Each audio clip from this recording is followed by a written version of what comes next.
Blog Talk Radio.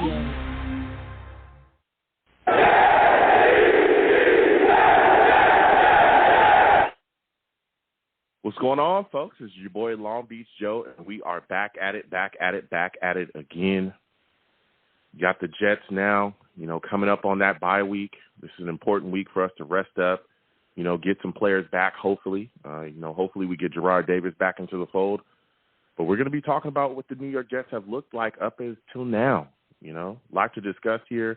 A lot of the things that the Jets are going on. We also got Marcus May talking about wanting to be traded. We're going to discuss that as well. But listen, I'm the man of the people. I'm here for the people. Let me shamelessly promote my Facebook page. Everyone go on Facebook, search The Long Beach Joe Show. Like that page. My content's up there. Go ahead and give it a listen. Message me. I'll message you right back. I love going back and forth with folks about this football team. Also leaving some feedback. I love hearing about what you folks think I do here on The Long Beach Joe Show. Listen, your boy is on iTunes as well, okay? Your boy's on iTunes. Long Beach Joe Show. Go ahead and subscribe to the podcast on iTunes. All the cool kids are doing it. You should do it too. Also, when you subscribe, leave your boy some feedback as well. I want to thank everybody that does leave feedback. I want to hear about what people think about what I'm doing here, talking about the New York Jets, talking about football, all the discussions that we have. I want to hear your feedback for it. So, please leave your boy some feedback. I'm also on Twitter as well at YoungJ000. Go ahead and follow me there. I'll follow you right back. We can go back and forth. I'm also, the show's page as well is The Long Beach Joe, at The Long Beach Joe on Twitter. Go ahead and follow that. Let's go back and forth. Let's talk about the Jets. I'm also live as well. For those of you that only listen to me on Blog Talk or listen to me through iTunes, I'm also live as well on YouTube. We live stream the show. We done upgraded, baby. We way said we way up, okay? We upgraded over here. We've been doing this. Your boy live streams the show, so if you want to see this beautiful face along with this great voice and great takes, go ahead and tune into the YouTube, all right? YouTube, Long Beach Joe Jets. Long Beach Joe Jets is the YouTube. Go over to that page, subscribe, turn on your notifications, give my videos a thumbs up, all right? We game on that channel. We watch the games together. We also do the live radio shows. If you are not subscribed to Long Beach Joe Jets, you're missing out. Don't be that. Don't miss out. Come on in. You know what I'm saying? So Long Beach Joe Jets on YouTube. Go ahead and subscribe. So we got a lot to speak about today. This Jets team, we're sitting here at the bye week now. We're 1-4. We're looking at a situation and we're saying to ourselves, hey, where can this team go? What are some of the things that we've seen in this team that's been positive? What are some of the things that we've seen in this team that we're very concerned about? So we're going to discuss that quite a bit. Salutes to all the savages in the chat. Salutes to Eddie DeJesus. Salutes to everybody that's stopping by. But before we get to that, I know everybody that's watching me live is saying, Joe, why are you wearing pink? Why do you have that pink shirt on? You look amazing in it. I wear pink because I support the fight against breast cancer. I also support breast cancer awareness, okay? I also support breast cancer awareness. And let me tell you something. I have a big-time fundraiser again with the Susie G. Komen Foundation. All right, you folks can go on to all of my social media platforms, look at my link tree. It's there. But I also like to discuss with people about the impact of breast cancer. We also like to make sure that we put forward how serious it is. So tonight we're going to have a guest on, Mrs. Aleena Clavel. She's going to come on and share her story dealing with breast cancer and let us know some of the impacts that it can have on people and families as well. So, Aleena, I want to thank you for coming on tonight. How are you doing? I'm great. How are you doing, Joe? I'm doing great. So, first question I want to ask you is, how did you find out about your breast cancer diagnosis? Okay, well, in 2014, I felt a lump on the side of my breast, so underneath my armpit, on the side of my breast. And I opted to get my primary care physician looked at it, sent me for ultrasound. Once getting an ultrasound, I was looking at the image and I questioned the radiation therapist. When I did that, he explained to me what he saw and why he thought it was not cancer. But being who I am, I asked more questions, and what I saw was the opposite of what he saw, so I pressed for biopsy. And once finally he agreed to doing a biopsy after going back and forth a little bit, he did the biopsy, and a week later I was diagnosed with breast cancer. Wow. So what were some of the things that kept you upbeat at that time to keep you fighting through, the treatments and everything? I think one of the main things was I was just blessed with a niece. And so she gave me that extra fight. I just immediately wanted to see her grow, and I was so scared that the latter would happen. We have great treatments for breast cancer, but with metastatic breast cancer, it's harder to come back from. So, I was more concerned on my treatment plan and everything like that, but I do know that I needed to keep a positive outlook on it and to keep myself upbeat and moving forward so that I was in the best nature for fighting. This disease is already going to take a toll on my body, and I just needed to be more positive than anything. And I have a great support system. I have family and friends that were there for me, and I wanted to be a testimony to other people. Yeah, absolutely. And that's some of the things that we've heard from other people that we've had come on as well and talk about how impactful, having family there, having someone with you there to help, share those tough times and times when you need to shoulder lean on to cry, or just giving you that strength and support. And again, I want to continue to just thank you for coming on and sharing your story. Now, my next question for you, Aleena, is how important is early detection? I think early detection is very important. Like I said, we have great treatments. We have great treatment plans. We have great support for breast cancer. More people are becoming aware about it. But once you get to stage 4, and although they can prolong your life, there's no cure for stage 4. And I think that being an advocate for yourself is huge. And early detection, it's about advocating also, because the medical industry, they don't see, I think they're starting to see that it's becoming more prevalent in younger people and people that don't have a family history. And at one point, that's what we were used to, is if you have the BRCA gene or family history, for you to have it, or an older woman, they expected possibility of it. But now that it's hitting younger and younger, I think it's so important to be an advocate for yourself. You know how your body feels, what's normal and what's not. And I think the importance of being able to tell somebody else what you're feeling in your own body is key. And being an advocate for yourself and not giving up if you know that there's something wrong within yourself. Explaining that. Yeah. And just getting more answers by asking questions and getting second opinions. Yeah. Yes, absolutely. And I mean, you're really, again, bringing it, Aleena. You're really telling us, how it is. And again, I want to thank you for sharing your story. Now, my next question for you is, what are some positive words that you can give to people that are dealing with this situation right now? I think some positive words would be to live in the moment, and truly experience everything that you're going through. I think it's tough to be an advocate sometimes, but I think that for me, at least, I get joy from being able to help other people and being a testament. I know that I can help the next person if they have questions. I may not have all the answers, but I'm going to help you look for the answers. So I think just knowing that, we are put in this position to help the next person is not necessarily a positive word, but I think the feeling behind it is really positive, and it can be a positive impact on yourself as well as another person. Yeah, absolutely. Listen, Aleena, it has been phenomenal to speak with you tonight. Can you please give our audience some things that you have coming up? I know you have some things going on with some breast cancer charities as well, some events that you're doing. Also, can you share some social media as well with them, so in case they're going through this situation, maybe they can get in contact with you as well? Sure. The main social media site that I use is Instagram. My name is Aleena Clavel, but on my Instagram, it's A for my first name, Clavel, Clavel 85.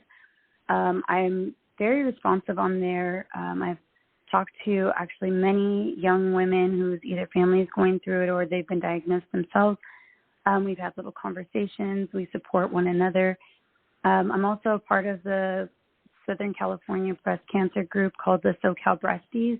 Shout out to them. We're a community of young breast cancer women. And there's no age discrimination at all. We just happen to all be really young. And we it's such a great community because we understand what we're going through with treatments, with hormone therapy, and it's hard to talk to someone that hasn't gone through it. So we're very supportive of one another. There's different chapters within the Breasties. And I do have a Facebook. I don't really respond much on Facebook, so I think the best bet would be on Instagram, Clavel85. Or now I have a TikTok. I haven't done much on it, but we'll get there. And then I do have an event coming tomorrow through the Susan G. Komen Circle of Promise. We are doing 4 under 40. So 4 of us that were diagnosed under 40 years old, and we will be speaking tomorrow at Lamar Park in Los Angeles. That will begin at 2:30. There is open invitation, and there's it's free admission. So if anyone's looking forward to learning a little bit more or hearing somebody speak on a panel, you're welcome to join us. And I think that's all I can think of at the moment. But, yeah, just reach out to me in case you have any questions or anything. No, absolutely. Listen, Aleena, it has been phenomenal speaking with you again. I want to thank you for coming on and just continuing to share your story of how courageous you were. A lot of people, we've had a man on as well that has breast cancer. A lot of people don't understand that this is real. This is something that definitely affects a lot of people out there. And you coming on sharing your story of courageousness really, really is a bright spot for me and my audience as well. Thank you. And can I say one Absolutely. more thing? With Breast Cancer Awareness Month, we are so grateful to see all the support with Pink, and you just know that everyone's fighting with us.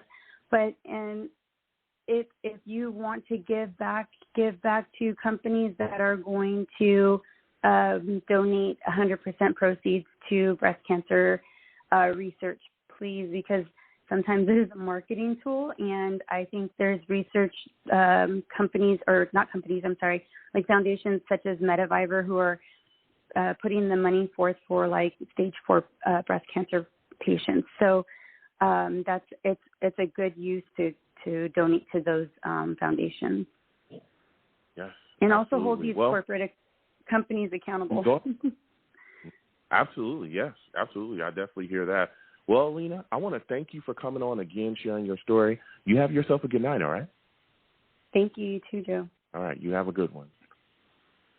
Listen, that was Miss Aleena Clavel coming on, speaking to us about breast cancer and the seriousness of it, the awareness we're continuing to spread. Again, I'm wearing pink because I'm all about fighting against breast cancer. I'm also about spreading breast cancer awareness. For those of you that are watching, ! Komen in the chat brings up a fundraiser that I have started with the Susie G. Komen Foundation, trying to raise about $250. I know it's a small amount, but, we're doing what we can to try to help, fight against breast cancer and, again, spread breast cancer awareness. So for those of you, that are watching or listening or anything like that, as well, if you'd like to give $1, $2, anything that you can give is greatly appreciated. Please hit that link. Donate the money if you can. Again, all of that money, all of it, goes directly to the Susie G. Komen Foundation. It goes directly to funding, again, the fight against breast cancer and continuing to bring breast cancer awareness and also breast cancer research, too. So it all goes to fund that goes straight to them, and I'll just continue to support them as well. So, again, I want to, thank Aleena for coming on and everybody, with the Susie G. Komen Foundation as well, because we're working the fight. I'm fighting it. It's touched my family. I'm sure it's touched a lot of other people's families as well. So now, with that said and done, we're going to move on and we're going to talk about some Jets. We're definitely going to talk about some Jets, man. But before we get to talk about the Jets, I need to talk about GM sending in the big donation. I said GM sent in the big donation. GM says, I'm here. Look, if Marcus May don't want to be here, get him out of here. free Mims. It's time for him to play and blow up. GM, letting the words be spoken. GM talking that talk. Salute to GM. I want to thank him again for. I want to thank GM again for donating to the platform. It's greatly appreciated. Look, we're going to talk about that. You know, and I know I got quite a bit of callers. I'll get to the lines in just a second. I really just want to talk about the Marcus Maye situation before we start talking about the team. GM, you know, brought that up as well. And again, salute to all the savages in the chat, Eddie DeJesus, NY Jets FL, all my guys. Listen here, man. The situation with Marcus Maye is just continuing to ramp up. Again, we know that the trade deadline is coming up on November 2nd, and he's pretty much said that he's, you know, he wants to be traded to a contender. He's a guy that's looking to move forward, kind of get away from the Jets. As we all know, Marcus Maye was franchised this past offseason. We were hoping we would be able to get a deal done with him, but it wasn't able to get done. They ended up franchising him. He's making about $10.6 million, and the second they franchised him, things just spiraled. You know, it's been up with his agent. His agent has been on social media going crazy constantly. You know, he definitely came out and said some things about the franchise as well. His agent immediately attacked, you know, Joe Douglas and the Jets, talking about how they don't keep their players and they don't want to reward a team leader and all these things, you know, we constantly heard, right? Well, then Marcus Maye ends up, you know, signing. He's playing this season. Then he hurts his ankle a couple weeks ago. You know, pops up on the injury list, and then all of a sudden, his agent comes out and says, "Don't worry." He tweets this, "Don't worry, Marcus Maye will be fine right before the trade deadline. He'll be back healthy right before the trade deadline." And everybody goes, "Why would you tweet something like that? Why would you tweet that Marcus Maye would be fine right before the trade deadline?" Kind of made people wonder, what's going on here, right? So as far as everybody was concerned, they said, okay, well, look, maybe we do need to move on from Marcus Maye, but there's a couple things, right, that has transpired since then that is, I think is going to hinder us a little bit in us trying to move on from him. One of the major things being that, hey, all of a sudden, maybe a week or 2 weeks ago, we get hit with Marcus Maye is involved in the DUI arrest. Okay, he still has DUI charges, you know, swirling around his head. Again, he had a Zoom court meeting that was supposed to come up. It's been pushed back a little bit. So again, we'll see what happens from that. But you know, he was flying down in Florida. Actually, had an accident as well with a Volvo. The owner of the Volvo is also still looking to, you know, possibly go after him as well in court. He may face a civil, you know, situation from that. But with those DUI, you know, things swirling around his head, because, again, the police did see him. They caught him in there, and he reeked of alcohol. He also had throw up on him, all kinds of things, right? So with that swirling around his head, you want to start to wonder, how much can you actually get from Marcus Maye at this point? Because that brings up a question of character, right? Because, one, he got a DUI. Does that, you know, that in my brain absolutely lower his value? And then, two, supposedly, again, the reports are still flying around out there, supposedly it wasn't reported to the Jets, and it also wasn't reported to the NFL, because even the Jets beat writers didn't know. Even the Jets beat writers knew nothing up until, you know, a little time ago, a week, a couple days ago. Nothing. So you start to wonder, if you're a team that's looking to make a move for Marcus Maye, or if you were a team that was looking to make a move for Marcus Maye, can you trust this guy? One, can you trust to give him money? Because, again, when you do trade for him, you're going to have to give up capital, and then you're also going to have to give him an extension, right? Can you trust this guy with money? Can you trust that when you bring this guy in the building that he won't go out and make another bonehead decision? Now, again, Marcus Maye up until this point hasn't had, you know, a lot of issues off the field, but when you get into situations like this, these are the questions that come about from other teams, especially teams that are looking to get you. Then you also got a question as well with it, you know, being up in the air, whether it was reported to the Jets properly or not, or reported to the NFL or not. Then also, if you're an opposing team that's looking to move for him, you also got to think, if he does get into these situations, are we going to know before anybody else does? Is he going to come to us and keep it real with us the same way we would keep it real with him? Those are big-time questions. There's a lot of, hits that you take in the trust factor there. So we're going to be discussing that tonight. I know that there's different teams that are supposedly in the talks. The Rams are, supposedly floating around there as a team that's in the discussion to be looking to make a move for them. Also, the Bucks, that team has been mentioned. But let me tell you something. I trust Joe Douglas in this situation because I've seen Joe Douglas be able to make moves that compensate well for the New York Jets. Getting rid of Jamal Adams for 2 first-round picks and a couple of change, I love that move all day long. And there was no way in the world that you would have been able to tell me that we would have gotten 2 first-round picks for that overrated box safety. That guy was a car crash. Ooh, remember that situation. He traded him when it was at its worst. Jamal Adams was going crazy. He was telling people he didn't want to be a Jet.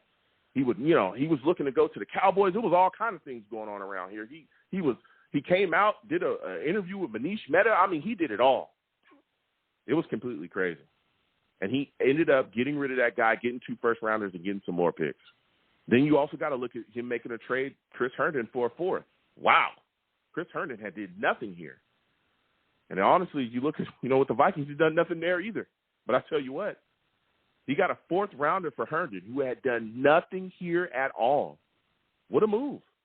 I've seen JD make solid moves. I'm talking solid moves. So we're looking to see what happens. Again, maybe that trade may happen while I'm live here, but that's definitely, up. So we're going to be talking about that tonight. Again, 515-602-9639. 515-602-9639 is the number.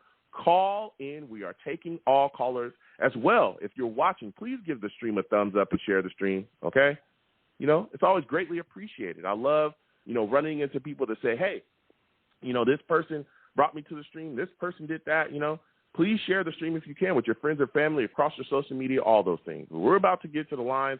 Again, 515-602-9639. 515-602-9639 is the number. Call in. We're taking all callers. The lines are hot, so just please be patient. We will get to everybody. So tonight, the first caller is going to be Monty's on the line, and I know Monty is talking that talk, and we're going to get straight to him. Monty salutes. I want to call it in Am tonight. I on here? Can you hear me? Yeah, you're on here. You're on. Yes, I can hear you. You want to know why? Okay. Because you want to know why I can hear you, Monty? I can hear you because my computer is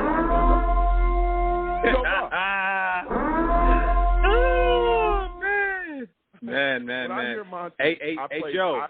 Top dollar for good security. You're not going to get away like you used to in the past, my man. You're not slipping by anybody, all right? Nobody. Hey, Joe. First off, man, I just want to thank you, man. I want to thank you for having Aleena on the podcast, man. It's I know we talk Jets, man, but it's really good to bring some real life perspective into this world, man. I'm actually going through my aunt is actually going through breast cancer treatment right now. And, she's good. She's, diagnosis is good. Everything is good. And it's like, I know a couple other people who are going through it as well. So it's really good for you it's really good to see that just bringing some real life perspective to the podcast, man. And, it was good hearing from Aleena and giving her perspective with everything. So I just want to thank you for having her on the podcast. Well, thank you. That's what I do it for. Like you said, we talk Jets on here. We have a lot of fun. I really enjoy going back and forth with folks, but we need to keep in mind that there's some real things going on around here, and anything that I can do to support that as well. The fight against breast cancer has touched my family as well. I will do. I absolutely will do. And again, my thoughts are with your family as well, going through that situation. I hope everything works out completely fine for you. So. Yeah, thank you, sir. I appreciate it. Hey, but I want to get right into it, man. I've been waiting. I've been waiting to talk to you, man. I've been waiting ever since this Marcus May stuff happened. I've been waiting for you, Mister. Oh yeah, Marcus May. He's a great leader. He's way better than Jamal. This, that, and the third. He's not. What? So what? Let me ask you. You think you're gonna get 2 first-round picks for Marcus May, sir? Probably not. Where's his accolades? Where's his accolades? Okay. Where are they? Okay. Well, he has none. Hold on. Let's wait a second. Okay. First off, again, I want to welcome you to the show. I already see you're coming on with quite a bit of fire. I'll extinguish that. Oh, in a yeah. second. Here's the deal. Definitely. Here's the deal. All right. You look at the situation with Marcus May, right? Marcus May is at a position where, okay, he wanted a new contract. The numbers were far apart. He wants to be gone. Mm-hmm. I'm a guy, I'm going to keep it real. If Marcus May wants to move on, the Jets have tried everything they can. I'm ready for the Jets to move on from Marcus May as well. I don't want to hold a guy here. I don't want any distractions. I don't want this guy here if he does not want to be a part of this team and what we're doing, where we're trying to build. Now, who wants to be a part of the losing culture, Joe? What? 1 second. Who wants to be a part of a losing culture? 1 second. Okay. Okay. Go ahead. We're rebuilding. Okay, but hold on a second. You asked. Okay. Now, do I think we'll get 2 first-rounders for him?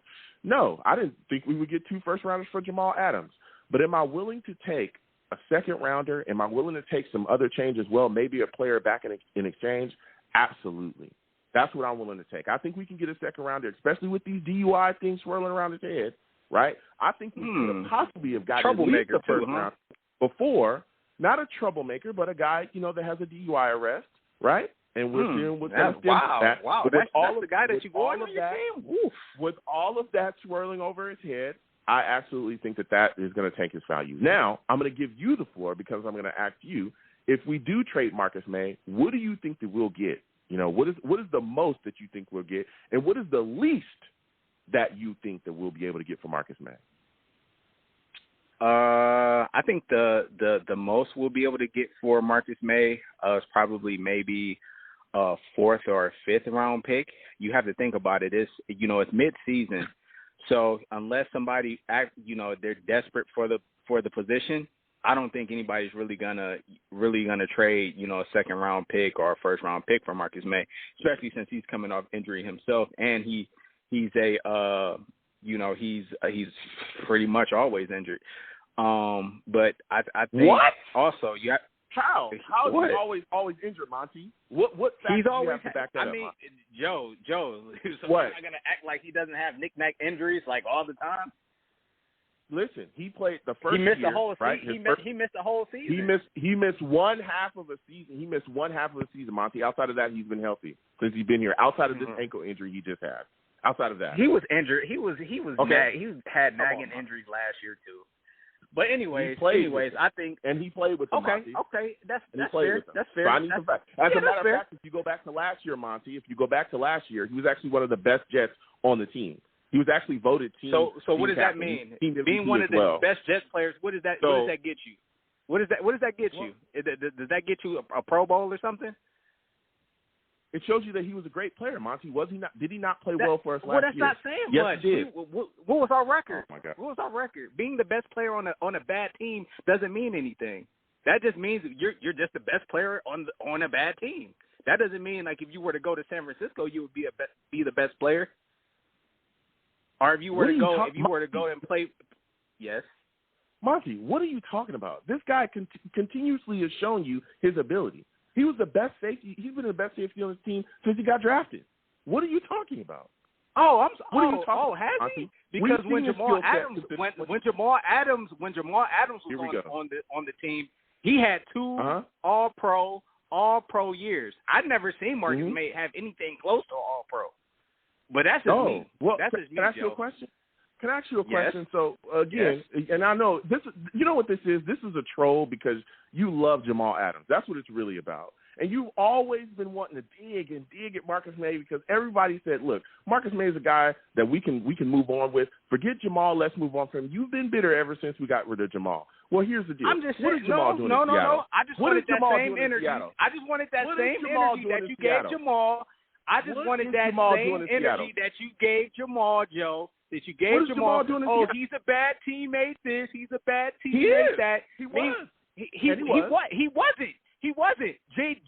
Joe Douglas is just a bad GM. That's what it boils down to. Jamal Adams was willing to be a Jet for life, but the fact that JD never committed to Jamal after he said that he would. Monty. Jamal was just like, to hell with Monty, this. I'm not playing on this bad team. You're not committing to me? He literally told a random Cowboys fan that he was trying to be a Cowboy. He literally took an interview with Manish Mehta, one of the most hated guys in Jets media. He did a full-blown interview with him and said and completely bashed the crap out of the Jets. What are you talking about being a good teammate? How many people came out? How many people came out after Jamal was gone? As a head coach. That was Adam Gase. How many people came out after Jamal was gone and said, "Man, I wish we would have kept Jamal"? How many players came out and said that? Nobody did. Man, everybody loved Jamal on the team. As a matter of fact, he got into it with Le'Veon Bell as he was going out the door, and Le'Veon Bell even called him out. So how great of a teammate was he really? Because Jamal being the ultimate. And when I keep asking you, Monty, what has Jamal done in Seattle? What is he doing there? Because he's so great. Hasn't done much. What is he hasn't done nothing. You want to know why? Because here's what I told you. He is what I told you he was, Monty. He's an overrated box safety that can't cover a bed with a bed sheet. And unless you see him as a quarterback, it does not matter.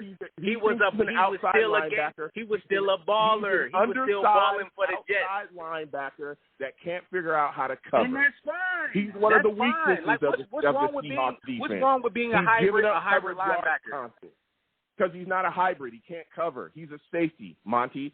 He's a safety. While you called in here and you used to scream, we used to go back and forth, and you would talk to me about sacks. He's getting so many sacks. I said, well, does he play defensive end?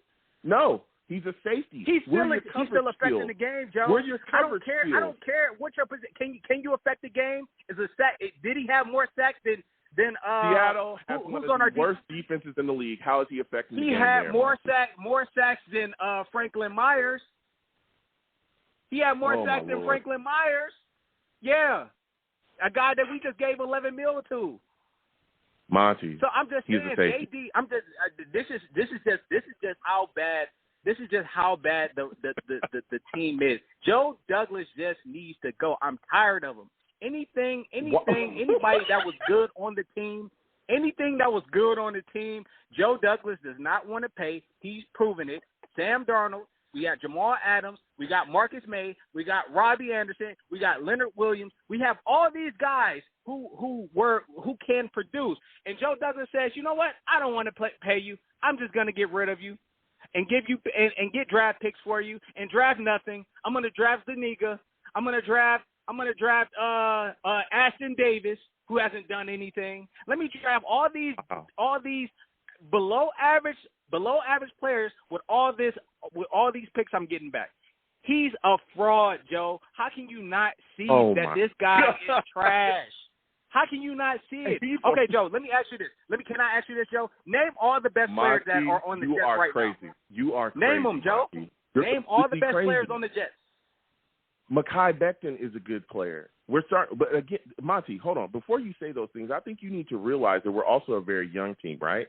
We're building, and that's what we needed to do. All those guys you're talking about we got rid of, we've been able to move on from, and we brought in talent. If you look at this team, right, you look at this New York Jets team, it has talent on it, but yes, it does.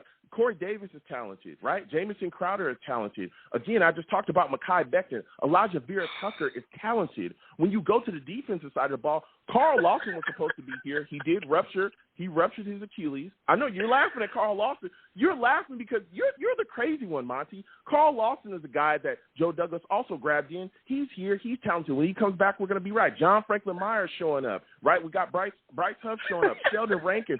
We've got guys that are bringing. Quincy Williams, who's been phenomenal this season. Bryce Hall is a guy. I like Bryce Hall. I like Bryce Hall. Bryce Hall is the only bright spot that I see. Who drafted Bryce Hall? Hey, I give him credit for Bryce Hall. Bryce Hall is the only talent I see on the defense, man. As far as young players, Joe. As far as young players that were drafted, he's the only talented player. Are you serious? You don't think Michael Carter is talented? You don't think Elijah Vera Tucker is talented? What are you talking about? They're unproven. What are you talking about? They're unproven. So Mekhi Becton's not talented. I mean, like he hasn't really done anything. He hasn't done anything. All right. Like they none of these players have done anything significant. Like nothing. They're just guys. They're holding down the fort for a possible 2-15 team. Like that's it. So on the offense, the only good talented guy that I really see that I think that we have is Zach Wilson. That is it. That is the only blue chip prospect that I see on this team. The other guys. And so Douglas drafted him as well. Yes, he did. You did. But you literally contradict your points by all these guys that you're mentioning. Joe Douglas drafted him. You think he's a blue chip talent? Joe Douglas drafted him. All these other guys. I'm sorry. So how many draft picks do we have? How many draft picks do we have, Joe? We had like 1 billion draft picks, man. So I should see more talent on the team. I just gave you 2 guys out of the 24 draft picks that we have. So you mean to tell me we only have 2? Monty, we have more than 2. I just think you want to dump on guys. There's guys, again, that have shown flashes. Nezruddin, I thought, played well. We saw other guys as well. Sherwood, I thought, played well. Some of those guys got nicked up. They went down. But when they come back, we're going to continue to see that these guys are talented. We have very talented. We have some young, talented players on it. We're continuing to build, Monty. We're continuing to build, man. Yeah, well, Monty, yeah. Listen, I mean, I gotta get back to these ones. Go ahead. I gotta man. get back. Go ahead, Joe. It was good talking to you, man. Next show, I want to hear from you, Monty, because we gonna go back and forth, bro. Okay. All right, man. You have a good one. Have a good night, man. All right, you have a good one. Woo! Listen, Monty calls in. That was, that was Monty, everybody.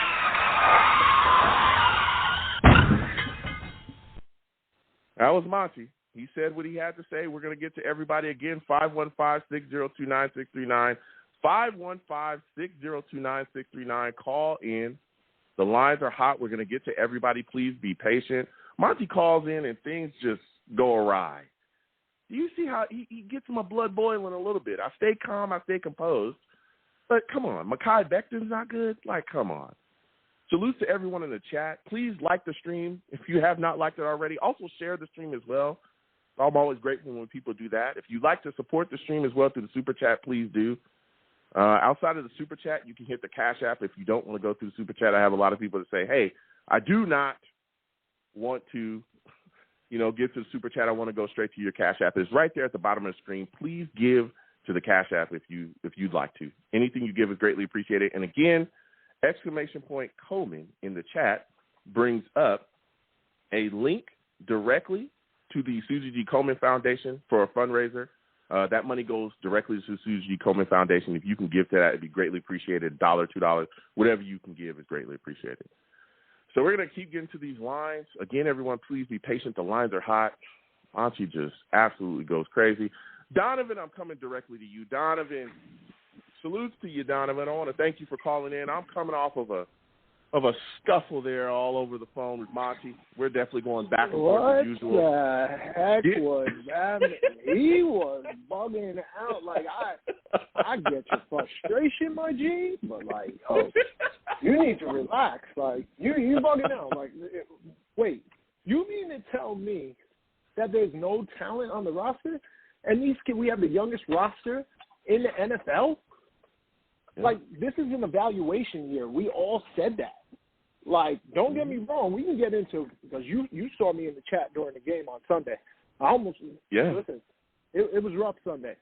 I'm just as mad as you. I've been a fan for just as long as anybody who's probably listening to this. But I'm just saying, like, whoa, pump the brakes. You got to pump the brakes. He was talking really crazy. Like, and there's one good thing I would say about Joe Douglas before I even forget this, because I was thinking about it when you guys were talking. Regardless of what anybody says about Joe Douglas, we get great compensation for anybody that we let go. And on the other end of that, they all went to where they wanted to go. Sam Darnold went to a situation where he was able to get a new start, and he was thriving. I mean, he had 3 interceptions this weekend, but whatever, he was thriving with a whole new scheme, and good for him. Same thing with Jamal Adams. We all talk crap about him, but, hey, you wanted to go. You got to go where you wanted to go. You're on a bad defense. You're on a team that isn't going to make the playoffs, and we have your first-round draft pick. Thank you, sir. Enjoy where you're at. Like, what has Robbie Anderson done this year? You're talking about Robbie Anderson? Robbie Anderson hasn't done anything this year except for against us. He had that one touchdown down the field. That's the only touchdown he had all year. He hasn't done anything. So, I'm off of that. I'm off of that Robbie Anderson nonsense. Congratulations to Franklin Myers. He deserved it. Leonard Williams was a bum for us. He played for his contract, and he's a bum for the Giants right now. All the moves we made were, like, realistic. Now, if you want to talk about what Joe Douglas has brought in as far as, like, the talent and stuff, I can get what you're saying, because that first draft that he had, none of those players are playing right now. Huge problem. But it is what it is. I won't say he's the worst GM, because we wouldn't promise Jamal Adams a contract. We didn't even promise that we would freaking draft Peyton Manning. Calm down. You're going to say Bill Parcells ain't nobody? Come on, man. Stop it. Well, you know, and again, I love Monty. We go back and forth often. I know a lot of people, you know, we argue a lot. I have nothing but love for Monty, and, you know, he has nothing but love for me. We go back and forth. But I disagree with Monty about his JD takes. I do.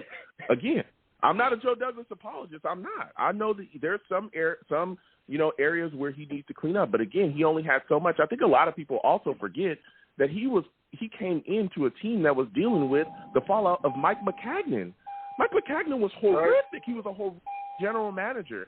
And we watched that guy completely ruin this football team. Years of bad drafting, years of bad free agency signing, bad contracts that JD had to pull us from up under to get into that situation. That was one of the reasons, right? One of the key reasons why I was saying that we needed to get rid of Jamal Adams. It was because the mistake that we made yesterday, we were paying for today. I remember telling people that constantly, all right?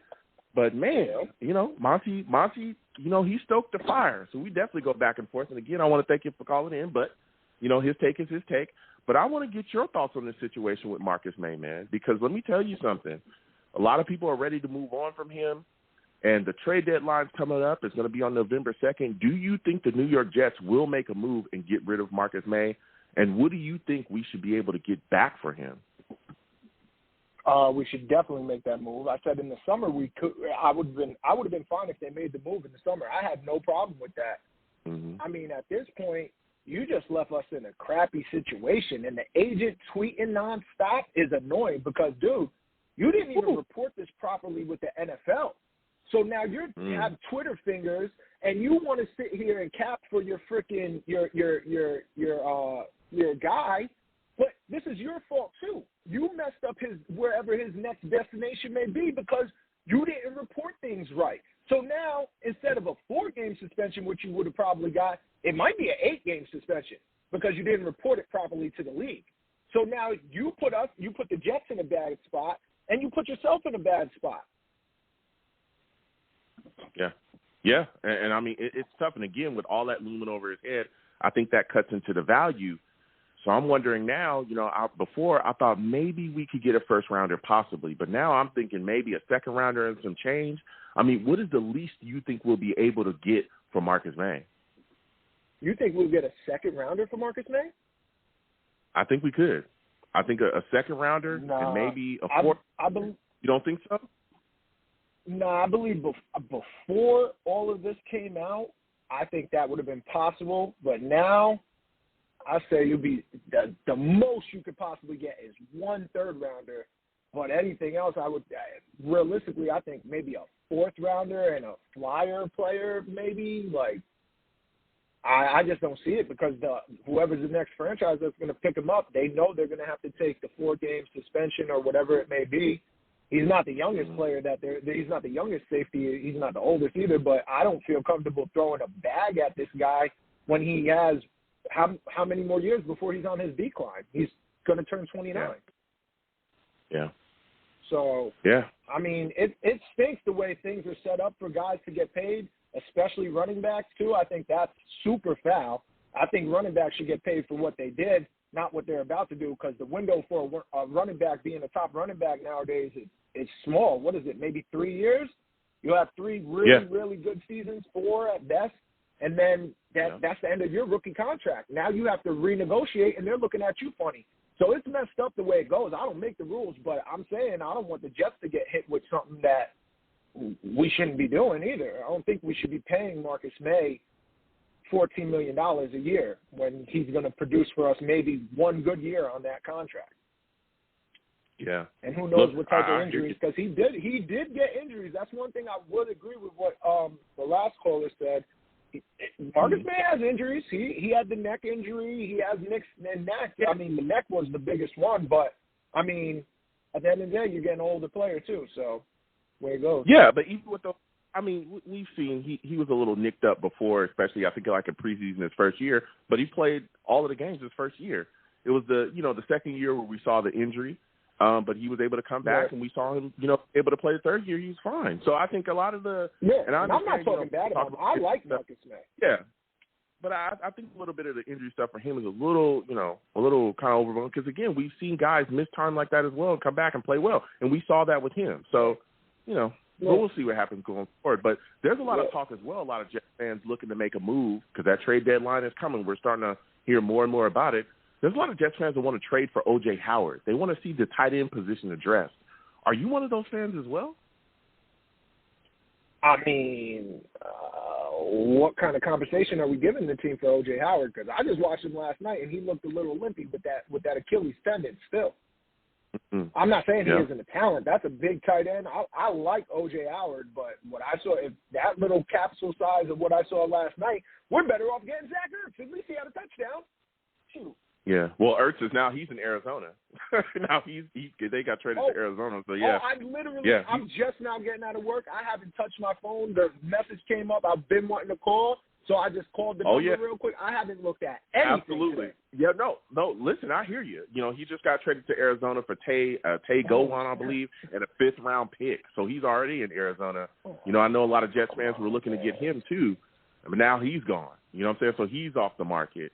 And that's why a lot of people started talking about O.J. Howard, and I'm looking at the situation like, hey, look, I don't understand really some Jets fans' infatuation with O.J. Howard. I don't get it because I don't think he's ever really lived up to that draft status that he had. He's never really done anything.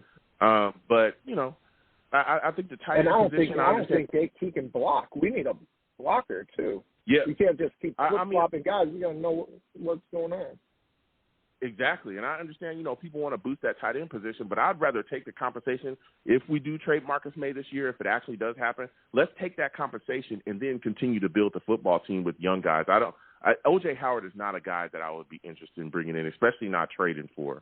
So my final question for you, Donovan, because you bring the heat right now, bro, is when you look at this team, we're going into a bye week now. What offensive unit has impressed you so far this year? What offensive unit What offensive unit has impressed you the most this year? Which offensive unit? Yeah, what position group has impressed you the most this year? I mean, I talked a lot of crap about the offensive line. They kind of sewed it up a little bit. I can somewhat appreciate that. Still a turnstile with Van Rotten, and McGovern got to go. I can't stand him either. But I like what they're doing. I think it's just I don't know why we're abandoning the run as fast as we are every single game. It's like, okay, now here goes our hot shot quarterback. We got to market him. Let's have him go out there and throw it all over the yard. I don't think he's there yet. We need to lean more on the run. And, I get what people are saying that they want a tight end and everything, but where we're at offensively, I just don't see how a tight end – because we have guys like Denzel Mims and we have Crowder and we have Elijah Moore that we have to get involved with that they haven't even been involved in this 5 games realistically. And even Keelan Cole, too. I like him a lot. But I feel like Zach just literally, no matter what, I'm going to throw it to Corey Davis. It's going to happen. We got to move the ball around. And we have to stick a little bit more with the run so we can play action off of it. I like that LaFleur was actually calling plays for him to actually roll out. It stinks that we run the same routes every single time, but hey, that's a whole other thing that defenses seem to pick up. They run the routes better than our own receivers, but that's a whole other thing. But they need to really the defense needs to. The penalties they're ridiculous. It's every third down. I get it. You guys got a bad penalty on that first drive. That should have been a 3-and-out, 100%. But when it didn't happen, everybody's shoulders down, head down. Where was the fire? We all sat on here and picked the Jets to win. Everybody picked the Jets to win. Even the announcers picked the Jets to win. And they didn't even know what to say about this team. They don't watch the Jets or Atlanta. So it was super awkward watching that on TV because they only know about the Cowboys, Green Bay, whatever, the mainstream team. So it was weird watching that, but the Jets didn't give them anything to talk positive about either. It was terrible from start to finish. And quite honestly, we shouldn't even have the one win. We got excited off of that. And I was excited, too. I thought that maybe we're going to change the page. It's not going to be this. I didn't want to be negative and be like, this is the game that we always lose. I didn't even want to be that way because I thought we were turning a new leaf, but we got to slow down. This team is young. And, Saleh, if you're that boss head coach that oversees everything, you should be sitting down. It should be Saleh. It should be LaFleur. It should be Zach. And you guys, and even Connor McGovern, bring him in too. Bring him into the fold because he's the one who has to call the line calls and shout out the coverages. And it doesn't seem like he's good at that. So you guys, all four of you, you need to be on the same exact page. So this way Zach gets a clean pocket to throw it. Because eventually all that rolling out business, we even saw it last night with Philly rolling out Jalen Hurts. These defenses started picking up on it with the RPO. You have to be able to sit in the pocket at some point and throw this ball and look off freaking receivers and throw to somebody else. You can't get locked in. And I know he's a rookie, but I just don't want to see the same Sam Darnold 2.0. That's what I don't want to see. Yeah. Yeah, well, I think a lot of that, like you said – I think a lot of it is, some of that is due to play calling and some of it is just Zach starting to get that feel. But I think, again, LaFleur's play calling, especially early, could be a lot better because, like you said as well, and we, I've had discussions with multiple people, our play calling can get very predictive, especially, on first down where we're coming out, we're running constantly. People just can predict what our play calling is. But listen, Donovan, I got to get back to these lines, man. They are hot. I want to thank you for calling in and bringing the fire, all right? You have a good night, my friend. All right, Joe. You have a good one. Listen, Donovan calling in with the fire.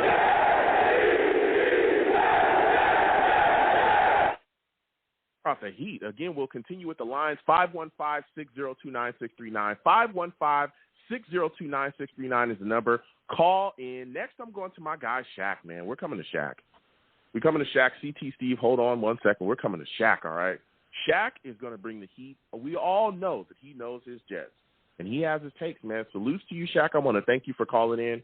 Shaq, give me your thoughts about this Marcus May situation. Do you want to see the New York Jets trade him? Man, Monty came in with the fire. I thought I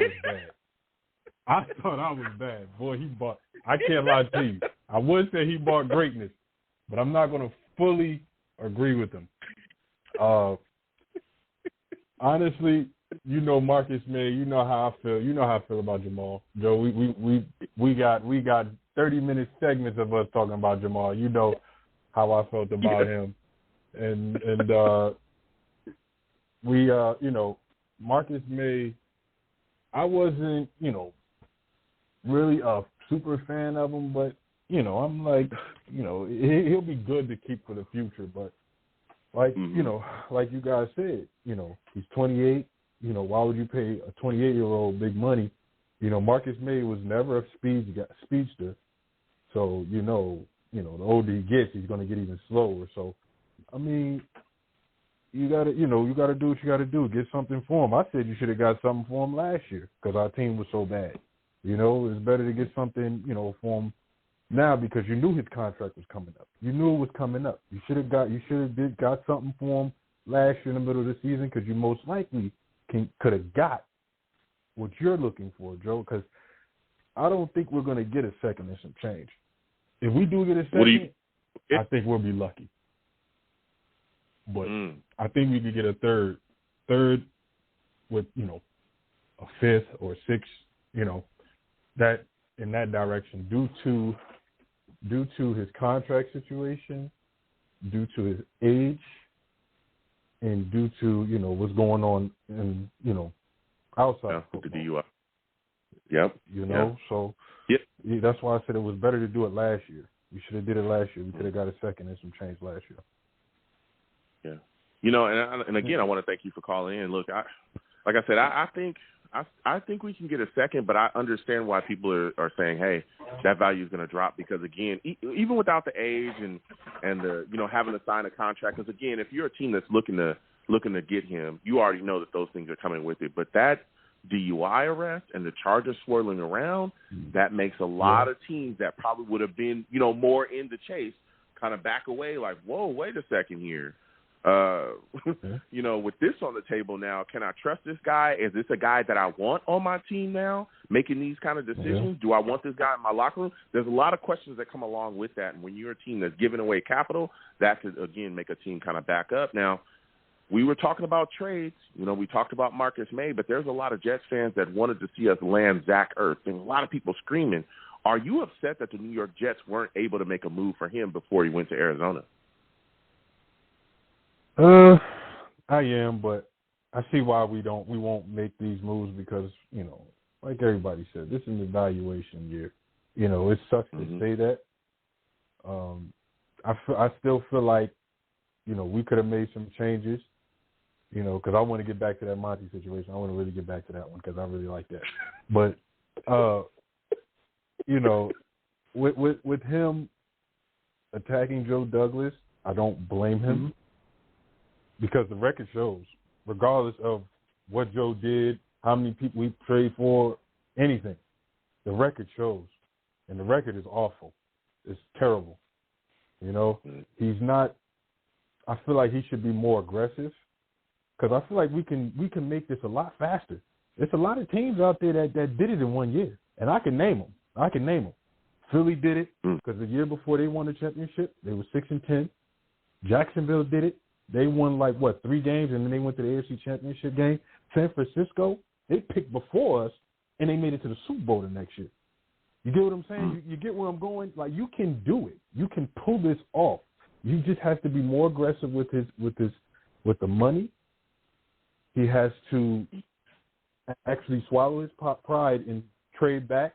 A lot of people didn't want Sam or whatever, but I felt like he should have traded back on that one. Honestly, he just needs some time. I'm giving him time. I'm not attacking him as hard as Monty did, but I just want to just give him some time.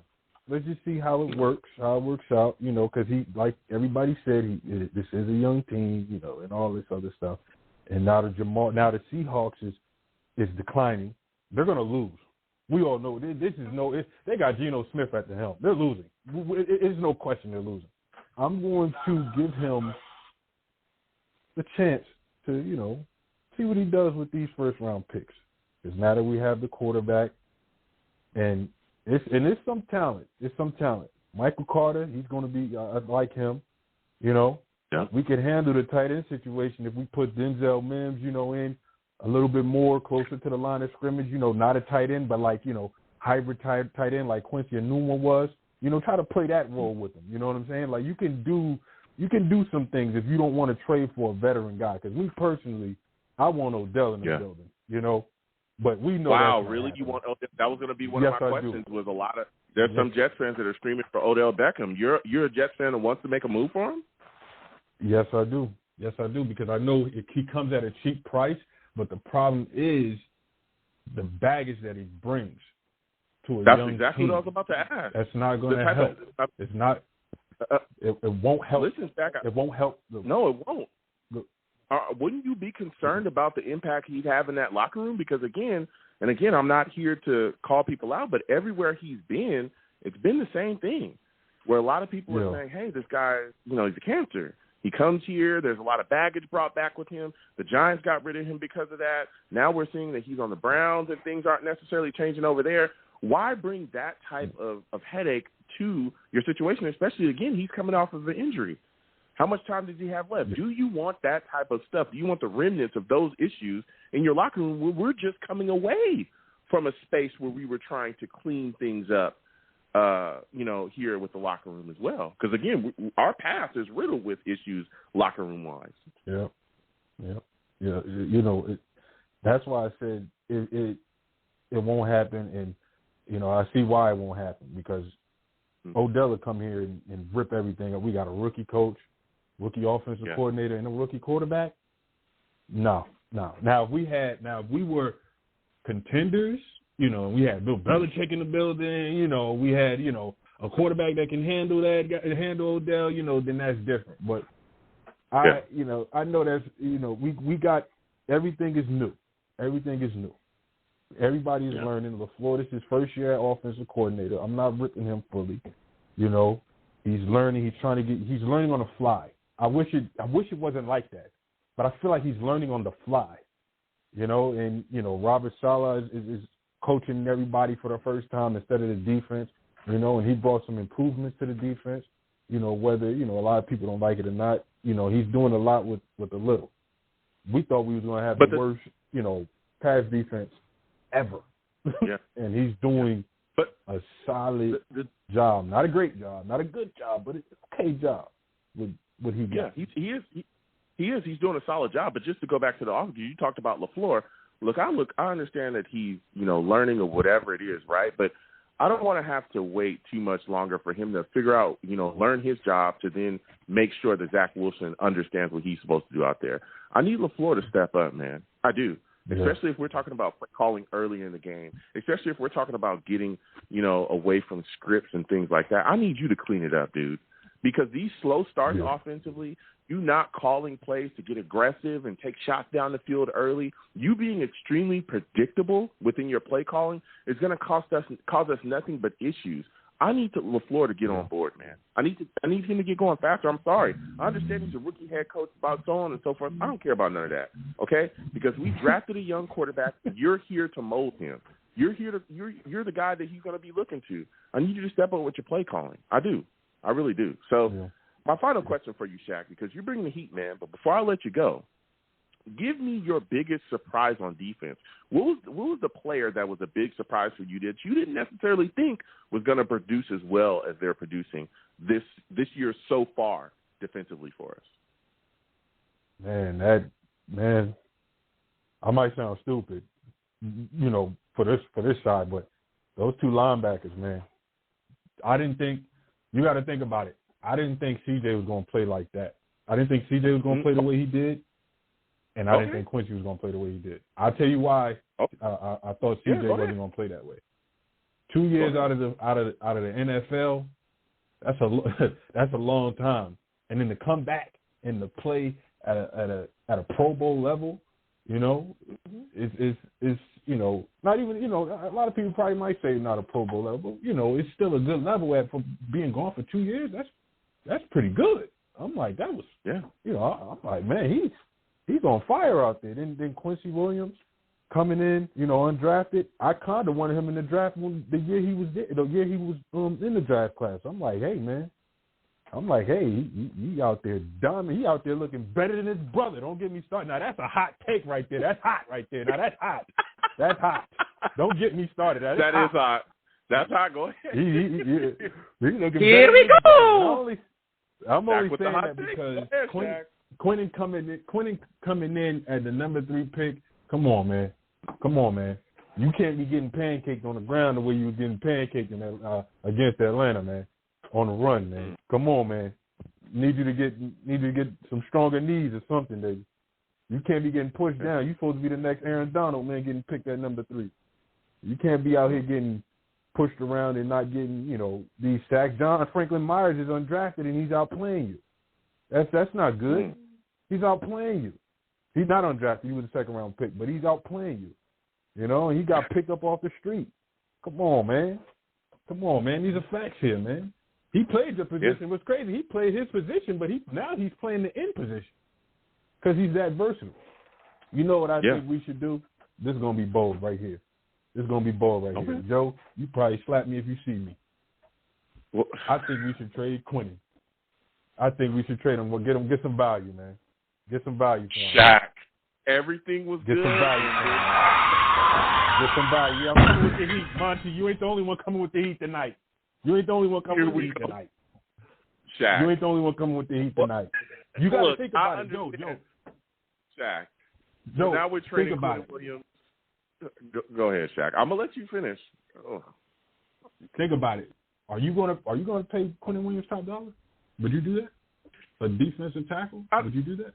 I don't think you'll necessarily have to drastically overpay him. That's the problem. I think a lot of Jets fans look at things like, oh, when a guy comes up for contract, you're going to have to pay him like, he's Aaron Donald. No, I think they understand where he is. You'll gauge him within a certain range, and you'll pay him effectively. That doesn't mean we'll have to drastically overpay him. Listen, Quentin Williams has been solid for us this season. When he got out there, he started putting on. You look at the things he was doing in that Titans game. You look at the things that he was, he's been able to accomplish this season. The sacks, the pressure, the disruption. And again, this is coming off that foot injury. He's been able to work himself into a very solid groove. Now, his brother Quincy has been phenomenal. I will say that, like you said as well. And I was going to talk about that in a second. A lot of people that pushed C.J. Mosley out the door and was talking about trading him, those guys are silent right now. That guy's flying around playing like crazy. Quincy Williams is out here. Nobody was talking about Quincy at all. Quincy Williams is bringing it. But Quentin Williams is also playing well for us, too. I'm not necessarily a guy that's looking to trade him. I think when he comes up for a deal, Joe Douglas will be able to get him in here and sign a solid deal. But I don't think we'll have to drastically overpay to keep Quentin Williams. But think about it, though, Joe. Do you think he's going to take that contract? No, it's up to him. It's up to both parties. He's going to test them. He most likely might test them. He's going to test the market. I think he's going to test the market and going to try to get the best buck that he can get. Okay. He's going to try to get the best buck he can get. I don't think he's going to take no minimum or anything like that due to where he was picked and due to what he think he can do. You get what I'm saying? And, he's a defensive tackle. Come on. He's a defensive tackle. Yep. Listen, Shaq, like I said as well, Shaq, I think he, he's definitely going to make sure that the deal works out for him. But I think Joe Douglas will be able to get this guy signed and bring him in. I truly do. I think when that time comes, Quentin Williams is definitely a guy that's a team guy. You listen to him. He always talks about the Jets. Everyone speaks of him highly. I think he's a guy that would be interested in staying a Jet. I don't think we'll have to drastically overpay him. But listen, Shaq, I got to get back to these lines, man. Again, I want to thank you for calling in. Next time I have a show, I want to hear from you. All right, my friend? Yes, sir, as always. All right, you have a good one.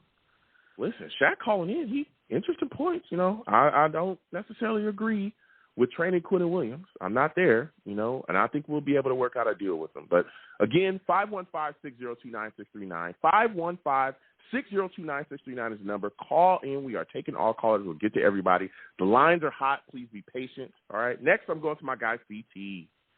My guy, CT, is going to call in. I know he's bringing the heat as well. Salute to you, CT. I want to thank you for calling in. CT, we've been going back and forth all night long. This show has gotten heated. You know what I'm saying? I know. Give me your thoughts about the possible trade of Marcus May. Are you a guy that is looking to move on from Marcus May? And if so, what is the least amount of capital you think the New York Jets will be able to get in exchange? First and foremost, salute to you, Joe. Back at it. Respect you for all your content, man. Love it.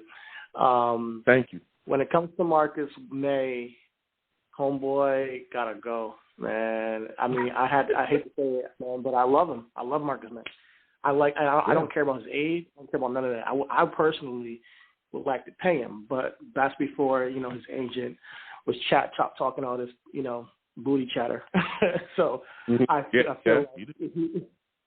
he's been, if he wants out, let the guy go out, let him go compete with a team, before his career is over, and that's cool, and I understand it. It just, when it comes to things like this, it's just timing, timing. We got two safeties in the 2016 draft, I believe, or 17, one of those two, and, we thought they were going to be here forever, but, when it comes to organizations and when the timing is to push, it's just not right now to then start re-signing people. Unfortunately, there was a huge overhaul, obviously, since then.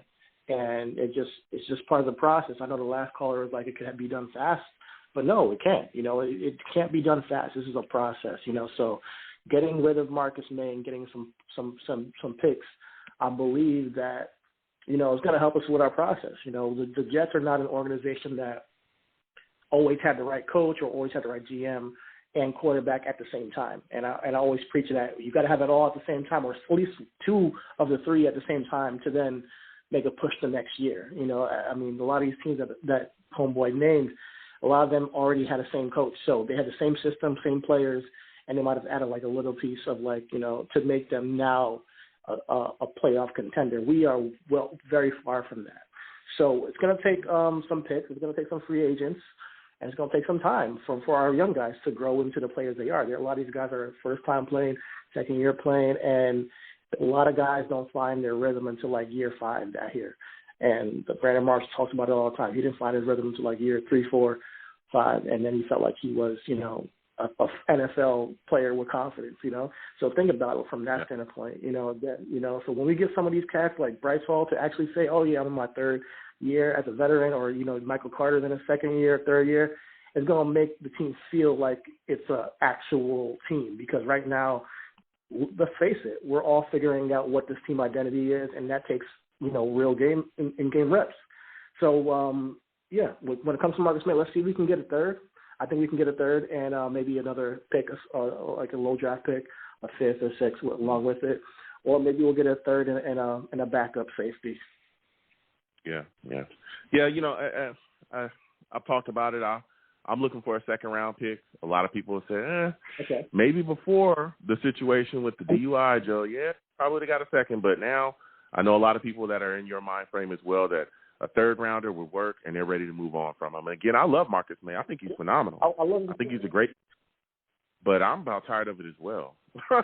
I'm tired of it. When it comes to a 2nd-round pick, I believe that if any GM can do it, Joe Douglas can do it, because he's done things where I didn't think he can get like 3rd-round picks, like Sam Darnold. I didn't think we were going to get what we got for him. I didn't think we were going to get for Jamal Adams. So he has a way of negotiating. And if it's a team that thinks that's the one piece they need and they're willing to pay a higher price, then it's possible, because they might want to win this year. So who knows? Yeah. I mean, we'll see, but. Now you're looking at the team, man, because we're also talking about team evaluation. Jets going into their bye right now. So far, what we've seen, the Jets are, have had their ups and downs this season. What is your assessment of Coach Saleh and his staff so far within these weeks?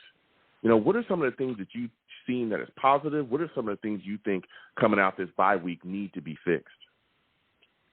I like them, man. I think if they get a bad rap because they're in New York, I think if they were in a different market, they wouldn't be getting so much heat. Like whether it be, the play calling.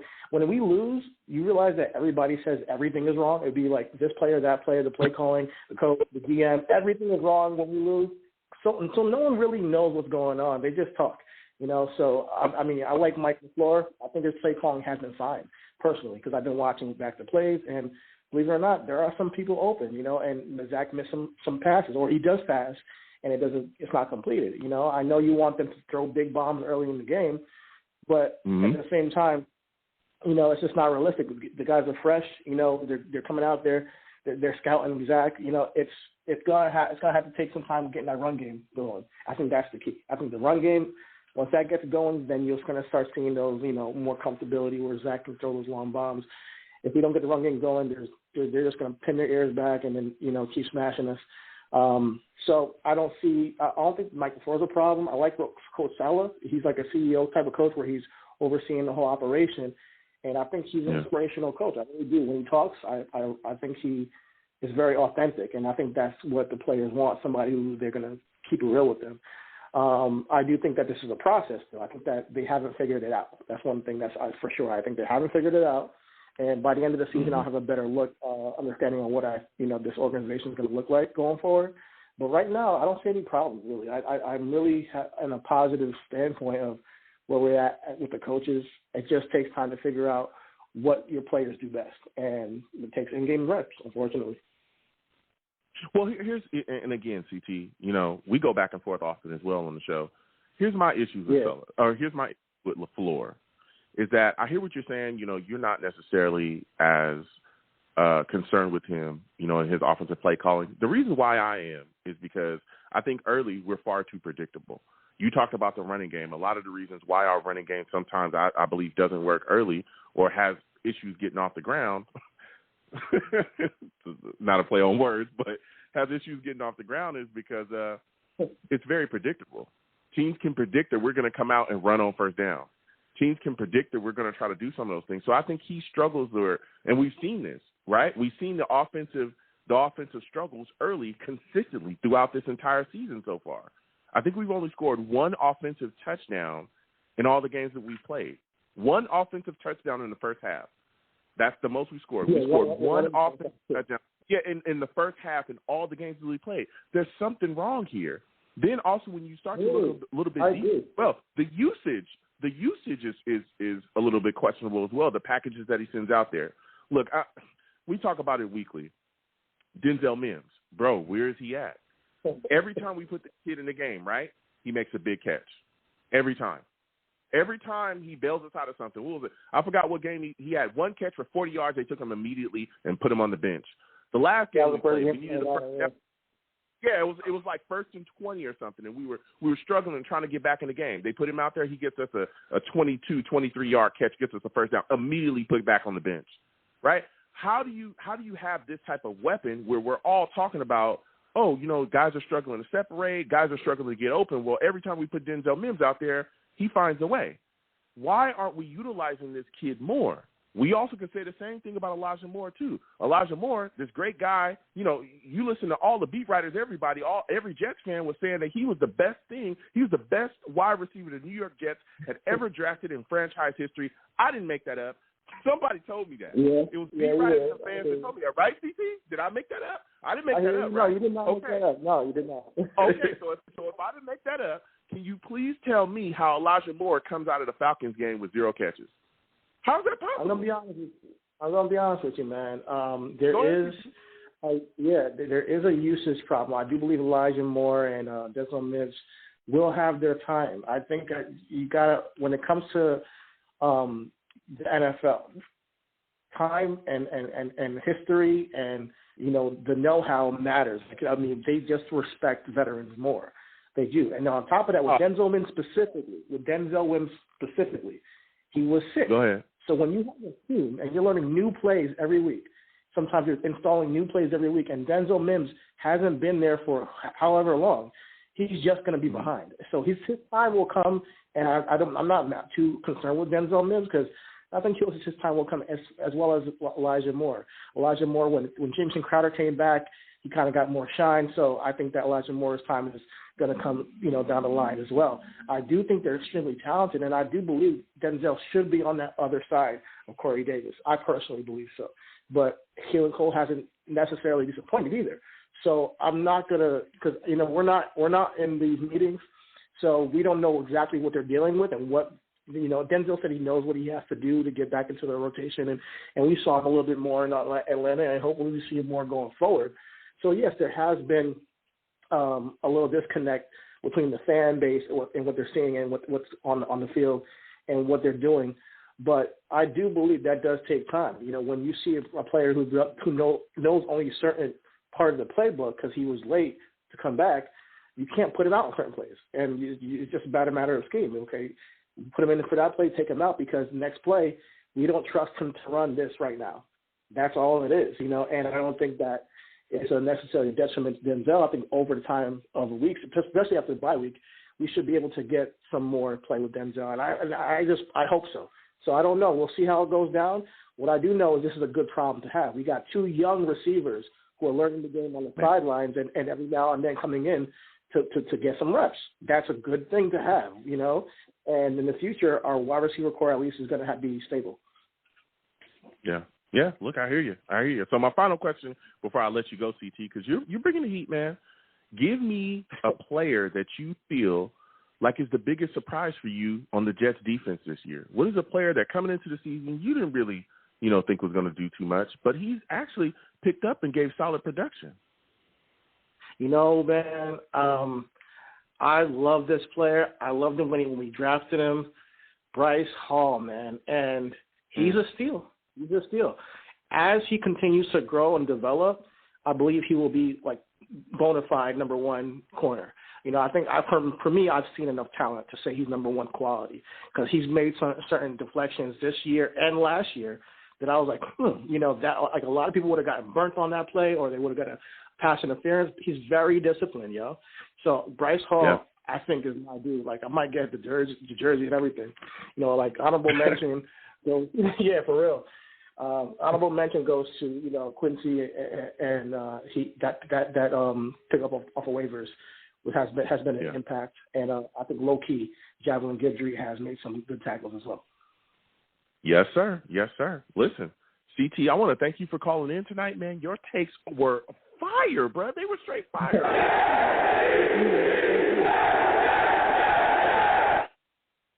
Listen, CT, I got to get back to these lines, man. Absolutely. You have yourself a good night, man. You too. Have a good night. Peace. All right. Listen, CT brought some heat. I ain't going to lie to you. CT brought some heat. Listen, wherever you're watching me from, please give the stream a thumbs up. Also, share it as well. Subscribe if you have not subscribed already. I want to thank everyone that has subscribed during the show. Please continue. Hit that notification bell as well so that when I post content, you folks will be in the know. Also, if you'd like to donate, Super Chat is there. You can, if you'd like to give to the Super Chat, please do. Everything that you give to the platform is greatly appreciated. Also, some people don't like the Super Chat. They'd rather, hit me through Cash App. My Cash App's right there at the bottom of the screen. Please, if you'd like to, hit me in the Cash App as well. And again, for those of you, I am wearing pink because I support the Susie G. Komen Foundation, and I want to fight against breast cancer and bring breast cancer awareness. ! Komen in my chat brings up my link to a Susie G. Komen fundraiser that I have started to do just that, all right? So if you can give $1, $2, whatever you can give to that fundraiser goes directly to the Susie G. Komen Foundation. So please give if you can. So we're going to continue to go to the lines again, 515-602-9639. 515-602-9639 is the number. Call in. We're taking all callers. Lines are hot, everyone, and please be patient. Next, I'm going to my guy, Steve, man. Steve, salutes to you. Steve, salutes to you. I want to thank you for calling in, my friend. Steve, we have had a night, man. A lot of back and forth. Give me your thoughts about this situation with Marcus May. Do you think the New York Jets should trade him? Hey, Joe. Well, first off, thank you so much for having me on your show, man. I always love talking to you. Before we talk about the thing with Marcus May, I listened to all the callers before I came on. I don't know what that guy Monty was talking about. That had to be one of the worst calls I had ever heard on your show before. That was one of the worst calls I have ever heard. I have no idea what he is talking about. I mean, we'll get into that a little bit more, but the situation with Marcus May is a tough situation we're in now because, listen, he's going to be almost 30 years old. We put him on the franchise tag last year. Now, and honestly, we thought at first that maybe after the 2021 season that we would extend him. But now, honestly, with this situation now, where there's a possibility of the rumor that he wants to be traded before the trade deadline on November 2nd, and he wants something to be changed as well. I don't know what's going to happen, but we'll see what happens. But the thing is, though, now there's another tough situation, that DUI situation that he had back in February. Now, if that situation did happen in February, then why wasn't it reported to the NFL right away? Because if something isn't not reported to the NFL right away, and let's say if he is guilty, he's going to be on suspension for long term because this wasn't reported. Yeah. Yeah, look, and again, that's still up in the air whether it was reported, correctly or not. Again, we're seeing the fallout from it because when it was initially, it got to the Jets beat, we saw that even the Jets beat knew nothing about it. They were saying, hey, what's going on? And that in itself as well, like you were talking about, Steve, could affect his trade value because you got to look at the situation. Not only will you be trading for a guy that's dealing with, that arrest. Let's see what happens, comes from that. How much time is he going to miss? Is he a guy that you feel like you'll be able to trust with a big, bag now attached to him? And, he's going to be a guy that's going to be around your team. Can you trust that he won't go out and make another mistake? And you got to also wonder, how honest is he going to be with you if he does make another mistake or if something does happen? Because, again, like you said as well, the report is swirling about whether it was reported correctly or not. So it's like, man, it's a tough sell now to another team. That brings me to my question. Go ahead. But, Steve, I wanted to ask you is, now when you look at all that stuff factoring in, if the New York Jets would look to trade Marcus May, what kind of value do you think they get at this point? I'm a guy that thinks a second rounder, maybe we could get that. A lot of other people are talking about third and fourth rounders. I mean, what is the least that you would take if you were the Jets general manager to trade Marcus May? I'll tell you one thing. If there was one team I think if Marcus May should get traded to, would be the Los Angeles Rams. I think the Los Angeles Rams would be willing to give up anything. The Rams would be willing to give up anything. I mean, because remember, now they don't have 2 first-round picks for the next 2 years because that was part of the Matthew Stafford trade. Honestly, if we could get a second-round pick back, that would be great. That would be great from the Rams. Another player that I was thinking about too, about was maybe getting O.J. Howard from Tampa Bay, but I don't know what Tampa Bay would want to give up on O.J. Howard really quickly. That's the thing, Joe. But we're going to see what happens with Marcus May. Now, I actually want to talk to you about the state of this team right now, because this is the thing that's the most important thing. I'm going to talk to every Jets fan right now, and I want Jets fans to listen to me very, very clearly. Now, this was kind of one of the expected records. I did expect the Jets to be at 1-4. You know, thank God we're not winless going into the bye, okay? Now, the thing was with the other guy, Monty, who was the first caller on the show, and why he has no idea what he is talking about. Let me explain to you some of the situations that have happened with former Jets that are not on this team anymore. Let's start off with his good old buddy Jamal Adams, okay? Let's start off with that. Did any of you fans see what happened in the Seahawks-Rams game on Thursday Night Football? What does Jamal do? He can't cover anyone. He let a Rams receiver go right by. Thank you, Seattle, for giving us 2 first-rounders back, and thank you for paying him close to that $70 million contract for 4 years. Congratulations, Seattle. You're going to be now going down the road. Now, Chris Herndon is another example. He hasn't had a single catch with the Minnesota Vikings. That's another situation. And another thing is with this team is, now going with this team, this is a very, very, very young team. Now, listen, I understand from Jets fans, it's been 10 years that we haven't made the playoffs. Listen, I want to win too. And, Joe, I've seen your videos. You want to win as well. And I totally respect that. But the thing is about this team, this is a rebuilding team with a rookie quarterback, a rookie head coach, a rookie offensive coordinator. Now, listen. Do I think that the Jets could have won some of those other games that they were in this past year? Yes. Like, okay, the past game we lost last Sunday to the Falcons in London, okay, the 27-20 game. But you know something? Listen, there is talent on this team, despite the fact that we're 1-4 with this young team. Like, let me tell you about some other teams that are in worse situations than we are. See, we're a team that's in the right direction. If you want to look at a team that's in a worse situation, why don't you take a look at the Jacksonville Jaguars, for an example? They're 0-5 right now. They have a coach that players don't want to play for right now. Now, that's a bad situation. Another team is, I mean, I'm not going to go over every other team that's in a tough situation right now, but what people have to understand is that, and the one thing is, I do believe the Jets will bounce back. And this is a great chance week, okay? You know, everyone's got to take their time with this team, okay? Okay? We got to be patient, unfortunately. Listen, I know there have been times in the last few years when the fans don't want to be patient with this team anymore, but let me tell you, it's a young team and a new young coach. So we got to see what happens. And one thing I will see is we should be all right bouncing back after the bye week, because this will be a good learning experience for us. Steve bringing heat, man. Give him a hand through the audience.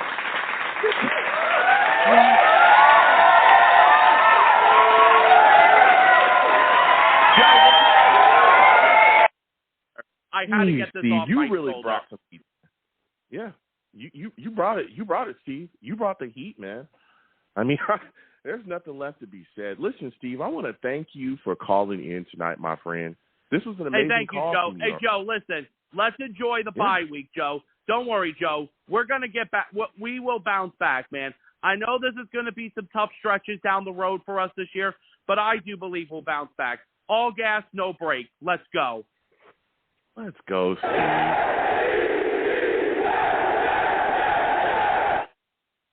And again, I want to thank Steve for calling in. He brought fire. I ain't going to lie. We're going to keep going to these lines again. 515-602-9639.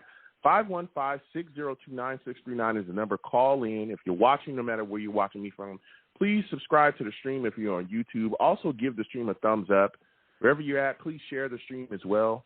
It's always greatly appreciated. We're going to get into these lines. Next, I'm going to my guy, Colin. They're coming directly to you. Colin's bringing the heat already. I feel it. I feel the heat. You know, Steve really went off right there. Colin, salute. I want to thank you for calling in tonight. Colin, give me your thoughts about trading Marcus May. Are you a Jets fan that wants to see the New York Jets move on from him? Hey, Joe. How you doing? Good evening, buddy. What's going on? My thing with Joe Douglas is, has he signed anyone other than franchise tagging them first? I'm not a stats guy or anything, but John Franklin Myers. He just signed. Other than John Franklin Myers that we just signed, has there been any player that was like the Robbie Anderson, the Jamal Adams, the guys that had the talent? Has he paid anyone? Like anyone? Has he signed anyone to any long-term contract? I'm pretty sure he's signed. He's brought guys back. But I mean, he's also got right. He signed other guys from free agency that were extremely talented too. You know what I'm saying? So he was able to do that. Yeah, but I just feel like it's a pattern with Joe Douglas where you're gonna get these rookie guys. They're gonna play there 3 years. Bryce Hall, whatever. These guys they're gonna shine during their rookie years, and then when it comes to that long-term contract, we're gonna be doing the same song and dance with those players. So my question is this though. I hear you, Colin, but my question is this, right? When you ask, hey, how many guys did he sign that were talented? Well, how much talent do we really have on this team? When you look at some of the guys we've had walk away, right? Robbie walked away. He got a better deal from Carolina, but Joe Douglas, subsequently did. What did he do? He went out and he got other wide receivers to come in. He went and addressed the wide receiver position. Everyone's talking about Jamal Adams. Listen, dog, Jamal Adams did not want to be here. There wasn't enough money to give this guy. He was asking for $20 million a season. You do not pay box safeties $20 million a season. That's not something we can do. So everyone's acting like Joe Douglas let guys get away that were like, he let 4 or 5 Pro Bowlers get away, and that's not what happened. You have to look at how we were trying to properly rebuild this football team. Look at what we were coming from up under. And again, I don't excuse Joe Douglas for everything. I don't. But I keep it real. Mike McCagnon screwed this team. He did. You look at the bad draft. You look at the bad free agency signings from Jermaine Johnson to all the issues. Look at the situation we had with Le'Veon Bell. Mike McCagnon had brought him in. Look at the deal that was there. Look at all the things that we had to deal with when Joe Douglas got this job. He had to come from up under those things. So it's not like he let, a Joey Bosa walk out the door or, he let Deshaun Watson get away from it. It wasn't nothing like that. These were guys that, yes, some of them walked away. Again, Robbie Anderson, but he wouldn't address that. He signed guys. Jamal Adams, Jamal Adams was gone anyway. There was no way we were going to keep him. So guess what? When he did trade Jamal, guess what he did? He got 2 first-rounders.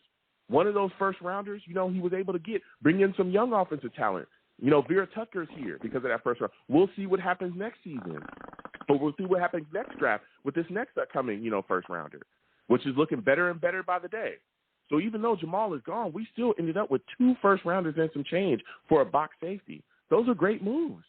You cannot continue to blame Joe Douglas for just kind of dealing with some of the stuff that he had. Now, is he without blame for some issues? Yeah, there are some things he could have done better.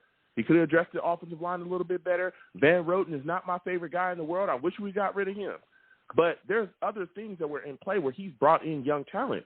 And consistently thinking that But when these guys get off Joe, that we won't be able to get these guys, I don't think it's true. Go ahead. What happens now when you let Marcus May walk out the building now? What happens to the team now as far as the secondary?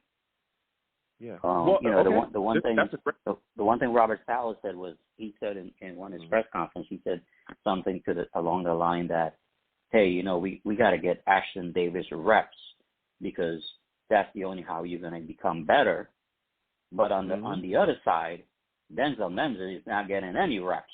So how is he going to get better? Yeah. So you say for one player, but then for the next player, you're saying, well, he doesn't know the playbook, he doesn't know all the plays. But then you're going to say, well, Ashton Davis needs to be on the field because this is how you're going to learn. So it's like contradicting yourself when you say it about one player versus the next. So I don't understand what's going on with this team, honestly. Yeah, no, and I hear you, Colin. I'm right there with you as far as the usage of certain players. And I went back and forth, I think it was with CT about this, is that Mike LaFleur needs to figure out his usage with players. He does. There's no reason that Denzel Mims should not be on that field, getting snaps, going out there and making plays for us. Because every time we put him on the field, he does just that. He makes plays. I also think that he could do a better job of getting Elijah Moore the ball. This is a kid that, again, I was told was going to be unbelievable here, and I just don't feel like we're doing enough to make sure that we can get the ball in the hands of this kid. And I tell people all the time, you look at the Andy Reids, you look at the, Sean Paytons, you look at a lot of these innovative offensive minds around the league, and they come in with guys that are going to get the football. It.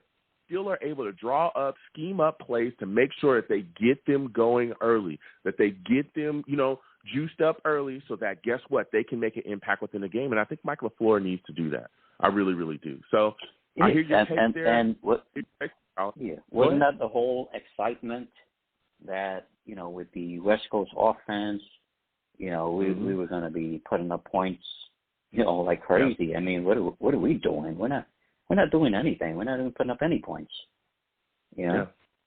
So, No. the one thing I understand is, you got a rookie head coach. All these guys are rookies. There's no really experience at any position, really.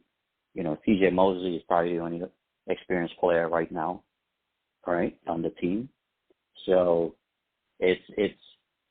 I always find it interesting that every week, Jets fans are like, yeah, we're going to beat the Falcons 35-20. We're going to beat this team. That Tennessee game, we didn't beat that team. That team beat themselves. We won because they missed a field goal in overtime. So for me, that was just like we bite the bullet on that one because that field goal was made. So. Yeah, but at the same time, you got to understand that we put ourselves in the positions to win that game, though. There was a lot of back and forth, and yes, the offense, could have been a little bit faster getting going early, but still, we put it together. Even though they did kick that field goal and they missed and we took the game, we put ourselves in position to be there to win that game. So I'm a guy that's always saying, hey, you win, you lose, you lose. And we took a win, so I'm going to take it, especially when you look at a young team that, again, is in that rebuild and trying to find their way. So, listen, Colin, I want to thank you for calling. Take any win. Absolutely. I want to thank you for calling in tonight, my friend. The lines are hot. I got to get back to them. You have yourself a good night, all right? All right, Jeff. Take care. All right, you have a good one. Listen, Colin calling in, and I understand the takes, man. I understand the takes. There's some Jets fans. Again, we're talking about, looking at the team. We're talking about, what the team is bringing here. We're talking about evaluation of this football team. There's a lot to discuss. So we'll keep getting to these lines. Again, 515-602-9639. 515-602-9639 is the number. Call in. We are taking all callers. Next, I'm going to my guy, Jacob, man. It's my guy, Jacob. My guy, Jacob's on the line, and he knows his Jets, and I can't wait to hear his take. Jacob, I want to thank you for coming on to the show tonight. Give me your thoughts about this situation with Marcus May, man. Are you a Jets fan that is looking to see the New York Jets make that trade and move on from Marcus May? Hey, what's going on, Joe? Nice to talk to you again. And I thought a lot about it because I think obviously he's one of our best players defensively, and when you have good players defensively, you want to keep them around, obviously. But in the situation that we're in, where we're obviously still a rebuilding team and we're looking for young talent, and he's likely going to ask for 12, 13, maybe even 14 million a season, and he's going to turn 30 before the start of the next season. And now with the thing out about the DUI, I just don't know. Because I feel like if a team right now, like the Rams or the Buccaneers, were to offer up a second-round pick, I'm saying yes. Yeah. Because, I mean, in a sense, really, like, a second-round pick from the Rams or Buccaneers is really just like a super early third. But I think it's too good to pass up on, especially for the situation where we're in right now, where it doesn't really make sense to sign guys who are already almost 30, at especially a very replaceable position like safety, to contract extensions like that. And I love Marcus May. He's been a great leader. He's been quiet. He hasn't done what Jamal did and gone out and told fans of other teams, yeah, I'm trying to come play for you. I'm doing my best. He's been humble, and he's been a great sport about all of it, and he's fought through it all for us.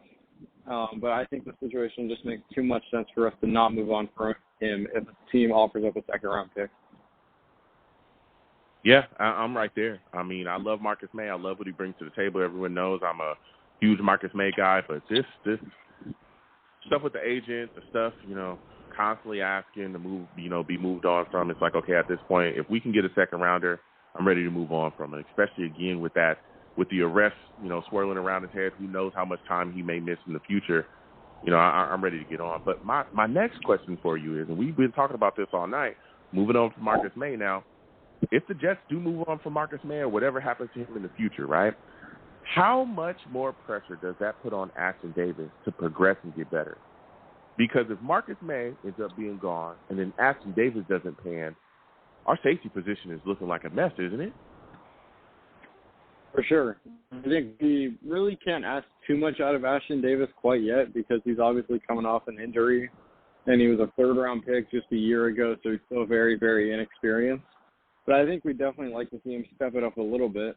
Do I think he's going to be like a, Cam Chancellor, just because that's what he's known for, really, is just being a really hard hitter. But do I think he's going to be going to be all around the field and just you can't take your eye off him? No, because that's not realistic. But I think if we can get solid production out of him and just, really cleaning up the missed tackles and just getting solid. And next year we go out there and in the third or fourth round get another guy to go along with him, then I would be just fine with that. But there's definitely a little bit of pressure on him because while safety is a replaceable position, you don't want to have nobody back there because if you go to play like the Tyreek Hills of the world, you're screwed. Yeah. So, yeah. I think we just need solid production out of him, really. Nothing elite, just above average. Yeah. Now, just going into a bye week, we're talking team evaluation. We're looking at the squad and we're saying, all right, after this week, we want to see the team really come out and compete hard. But up until this point, what has been your assessment of Saleh and the rest of the coaching staff? What are some of the positives you've seen? What are some of the things they need to change? Yeah, it's a good question. I think defensively, I've been a lot happier with our coaching than offensively. I think most of us would agree with that. Jeff Ulbricht's done a great job. Robert Saleh's done a great job working with him. And then offensively, Mike LaFleur, we're not too sure on some of the things he's been doing. He's made some questionable calls, and the offense has, struggled from it and taken a big hit because of it. But, I mean, the game against the Tennessee Titans is definitely the argument you can make towards saying don't give up on Mike LaFleur just yet because games like the Tennessee Titan game happen and the offense looked competent, like really competent. And so that was definitely the one biggest bright side on offense. Defensively against the Falcons, I wasn't very happy with how they played in the first half. Second half, they cleaned it up a little bit, but in the first half, they were really, really terrible, in my opinion at least. But if you want to look at it in terms of, additions that we've made, obviously signing John Franklin Myers to a contract extension is pretty big because it signifies the change of us going from every little piece of value that we have, we're just going to ship it off for draft picks, into the now stage of we're starting to see this team come together. So if we have valuable players, we're going to re-sign them. And obviously Marcus May being the exception to that. But, you know, picking up Quincy Williams, hopefully we can re-sign him too, because he's been phenomenal. But I guess definitely the biggest downside and the biggest thing I want to see changed immediately is adding Elijah Moore and Denzel Mims into that offense, because the argument they made is that, you know, we haven't had enough offensive plays, so we haven't been able to get them on the field. Well, with the offensive plays you have, put them on the field and then see what happens. So it's like they say these things like expecting, oh, okay, we get it, we understand. Yeah, we're looking forward to watching you guys in the future, and hopefully this thing can work out. No, you don't think like that. Get them involved in the offense, please. Maybe you have more offensive points if you were able to put guys on the field that could constantly move the game. It's crazy. So sticking with the offensive side of the ball, Jacob, what is your evaluation of Zach Wilson at this point? You know, there's a lot of Jets fans, some that want to, you know, immediately, they're already talking about getting rid of him, some that are remaining patient. What do you think he's looked like up until this point, or what do you think is the biggest hole in his game as of now? That's another question where there's going to be multiple parts to it, because I think overall, I think he's been, you know, below average, but you can't expect too much out of your rookie quarterbacks, because not many of them are going to have like Mark Sanchez rookie seasons where they're going to the AFC Championship game and just blowing past all expectations. And I think it's very normal for what he's doing right now to happen to a rookie quarterback. They're very turnover prone in the beginning because they don't see stuff like elite NFL quarterbacks do quite yet. So the biggest flaw to his game right now is definitely turning over the ball, without a doubt. Either that or, you know, trying to make too many highlight plays and not doing the simple stuff correctly. Those are the two things that he really needs to get better at. Is knowing when to take that deep shot downfield. Because we all love watching him take those shots downfield, and nobody doubts that he has, you know, a cannon of an arm. But he's really got to be able to do the simple stuff too. And that was beyond clear in the game against the Falcons, because he missed time and time again screen passes that could have set us up right at the 1 yard line, way down the field, you know, into great situations to put up more points on the board. So those are the biggest downsides. But if you look at upsides, obviously the cannon of an arm he has, and the ability to just make perfect throws down the field on the run, outside the pocket, and just drop dimes way down the field, and sometimes in the end zone like we saw with Corey Davis. And I think he's definitely starting to become a little bit more comfortable and form those connections and sort of develop the chemistry with the wide receivers.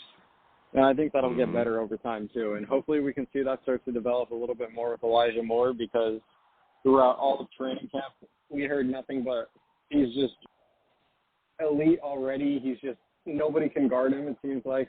The chemistry is there already. He should be just torching defenses when it comes to the regular season. We haven't really seen that yet. So hopefully that will get better too. But I can't complain too much about what we've seen from him too far, because it's not like we have the Chiefs' offense. Our offense is still below average. The offensive line needs a new right guard and a new center probably. And so next year is really when you got to start evaluating it, because it's not necessarily fair to start evaluating it quite yet. Yeah. Well, listen, Jacob, you brought the heat, man. Let's give Jacob a hand, man, studio audience. Let's give him a hand, because he brought the heat. He brought the heat. A lot of insight with his take. Yeah. Let's give him a hand.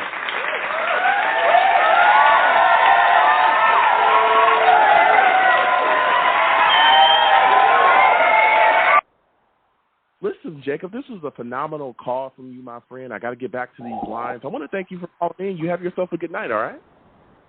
Appreciate it. You too. Absolutely. You have a good one. Listen, Jacob called in with the heat. You know, I ain't knocking it. Again, 515-602-9639. 515-602-9639 is the number. Call in. We're going to take one last caller. Salutes to all the callers tonight. This has been a phenomenal show. 646, I'm coming directly to you. 646, you look like a new caller.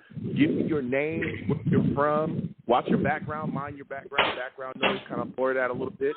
Give me your name, where you're from, and give me your thoughts on this situation with Marcus May. It's just a new York Jets trouble. Is it me? Yes, 646. This is you. Oh, okay, yes, So I'm actually gonna go by my YouTube name. I go by the Truth Be Told. I think I commented on your videos a few times. Mm-hmm. Okay, good to hear from you, my friend.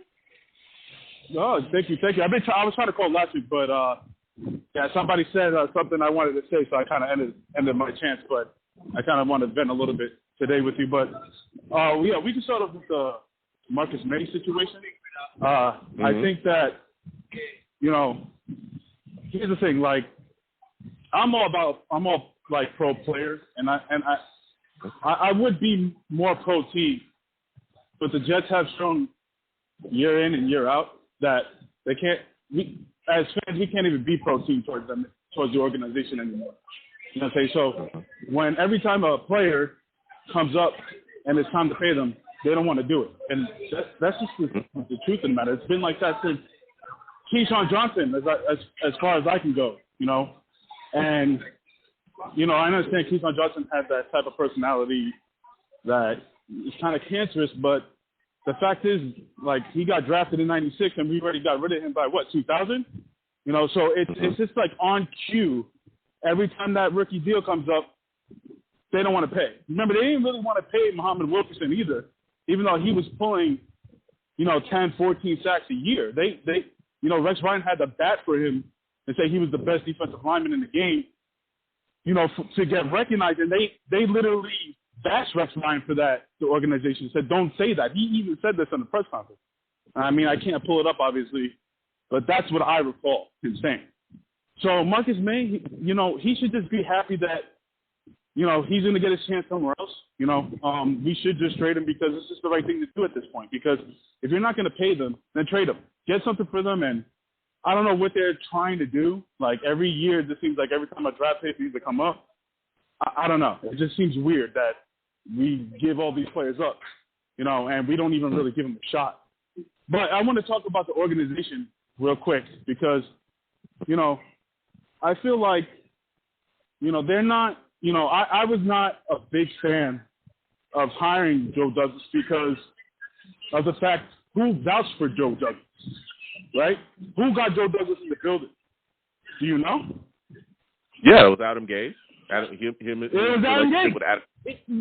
It was Adam Gase who the Johnson brothers signed off on it as well. But he came in highly reputable too, because he also was coming in with that the Eagles. They had just won a Super Bowl, and he's also known as a great scout around the league. No, I'm not knocking that, and me personally, I don't know that. I'm not going to go by word of mouth of the league, because a lot of these leagues get their friends, their families. No one really gets a job anymore based on their qualifications. So I don't know that. But I'm going by what he's done so far. I'm not saying I hate it, but he's made some questionable draft picks that everybody's just like, whatever. Like, already quarterback is already gone. Our safety doesn't look very good that he drafted, and Denzel Mims. Anyway, so when it came to the hiring process, right, for the coaches, remember, we skipped on two really, key matchups this year, right? Arthur Smith, right? I think he came into the building for an interview.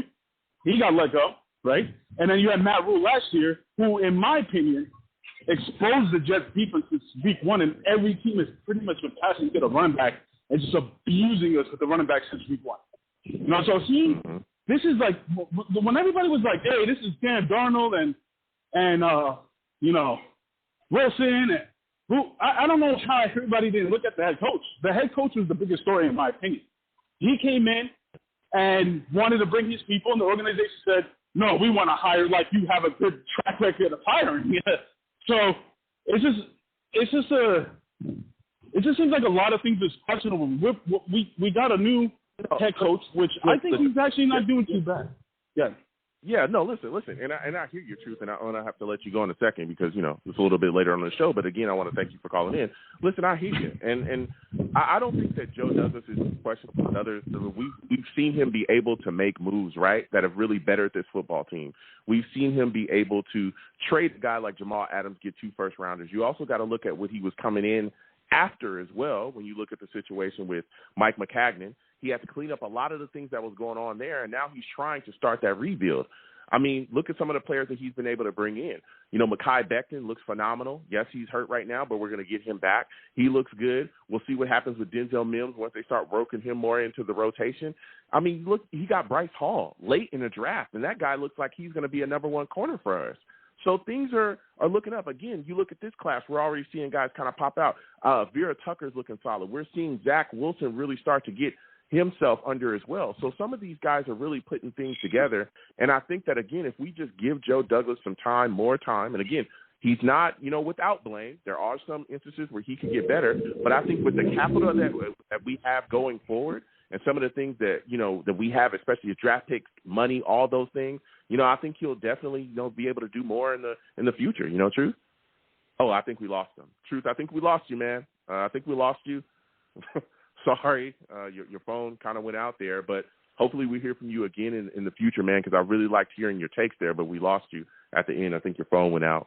But, you know, Truth brought up some great points as well. There's a lot of other people, too, that has questioned Joe Douglas. And, again, I don't think he's without blame or without fault, but I think we need to also start to look at where we're going. We're in a rebuild mode. This is an evaluation year for us. And I think that, you know, we're seeing what happens going forward. Could there be some better spots that we could pick, some guys that he's going to be able to bring in next season to really address some needs here? Absolutely. You look at the offensive line, right guard's a question mark. I think he'll go after another pass rusher. I think you'll see him probably go after maybe another wide receiver. Maybe he adds one to the fold, depending on what happens with Jamison Crowder. There's a lot in the mix, but I think that we've got some building blocks. We just need to continue to coach it up and see what they can give us. So, man, this has been quite a show. I want to thank everybody for calling in. The callers were phenomenal tonight. Time is tight. We got to get rolling. This has been quite a show. There was a lot of takes on here. So let me go ahead and close out the show. Listen, I'm the man of the people. I'm here for the people. Let me shamelessly promote my Facebook page.